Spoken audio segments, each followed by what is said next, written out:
శ్రీమతే రామానుజాయ నమః. నేటి మంచి మాటలో భగవానుడు సర్వవ్యాపి అనేది ఒక చిన్న కథ ద్వారా తెలుసుకుందాం.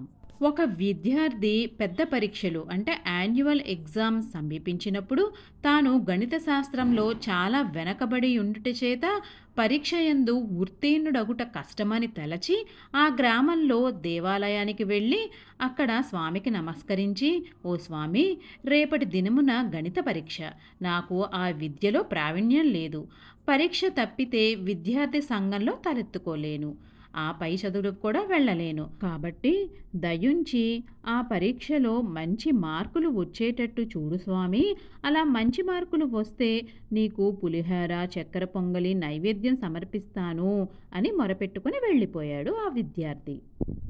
మరుసటి రోజున పరీక్షకు హాజరైన అతనికి గణిత ప్రశ్నాపత్రం చూడగానే అతని ఆనందానికి అవధి లేదు. అన్నీ తనకు తెలిసిన లెక్కలే కాబట్టి అత్యానందంతో లోలోన పరమాత్మకు జోహారు అర్పించుకుని చకచకా 1 గంటలో పరీక్షను ముగించాడు.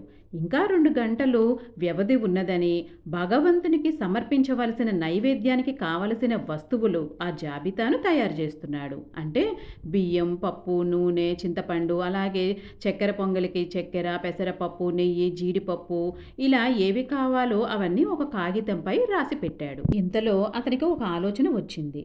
భగవంతునికి రుచులు ఎందుకు, విలాసం ఎందుకు అని ఆ వస్తువుల ఖర్చును జాబితాలో కొట్టేశాడు. మళ్ళీ ఆలోచించి భగవంతుడికి పులుపు కారం ఇష్టం ఉండదు అని నిశ్చయించుకొని ఆయా వస్తువులు తీసేశాడు. ఈ ప్రకారంగా ఇంత ఖర్చు ఎందుకు అని పత్రం పుష్పం ఫలం తోయం అని అంటారు కదా అని అనుకొని, మళ్ళీ పుష్పాలు ఇవి అన్ని డబ్బులిచ్చి కొనాలి కదా అని అనుకొని ఒక్క తోయం అంటే నీళ్లు అందుబాటులో ఉంటాయి కాబట్టి పరమాత్మకి జలం సమర్పించుకుందామని అనుకున్నాడు. మళ్ళీ ఆ ప్రయాస కూడా ఎందుకు అని మానసికంగా నీళ్లు సమర్పించాలని అనుకున్నాడు. ఈ ప్రకారంగా అనుకొని పరీక్ష సమయం పూర్తవగానే పరీక్ష అధికారి వచ్చి కాగితం ఇవ్వమని అడగగా ఆ తొందరలో ఆ పులిహోర చక్కెర పొంగలి జాబితా కాగితాన్ని ఇచ్చి వ్రాసిన లెక్కల కాగితాన్ని మడతపెట్టి ఇంటికి తీసుకువెళ్ళాడు. ఇంటికి రాగానే తండ్రి పరీక్ష బాగా వ్రాసావా అని అడగగానే, అద్భుతంగా రాశాను నాన్నగారు అని అన్నాడు. సరే, తండ్రి ప్రశ్నాపత్రం ఇవ్వమని అడిగితే విద్యార్థి తను తెచ్చిన జవాబు కాగితాన్ని తండ్రికి ఇచ్చాడు. అది చూసి తండ్రి ఆశ్చర్యపోయి, నీవు రాసిన జవాబు పత్రం ఇక్కడికి తెచ్చావు పొరపాటున అని మందలించారు. అలా మందలించగానే ఆ విద్యార్థి లోపల దుఃఖంతో కుమిలిపోయాడు. నేను దేవుణ్ణి మోసగించాలని ప్రయత్నించాను, ఫలితంగా నేనే మోసపోయాను. ఇక ఎప్పుడూ ఇలాంటి మోసకృత్యమును చెయ్యకూడదు. దయామయుడు భక్తవత్సలుడు అయిన ఆ పరమాత్మ నాపై కరుణామృత వర్షము కురిపించి నన్ను గట్టెక్కించాడు. అయినప్పటికీ నేను చేతులారా దానిని జార విడుచుకున్నాను. ఇలాంటి దుర్బుద్ధి ఇక మీదట నాకెన్నడూ రాకూడదు అని అనుకున్నాడు.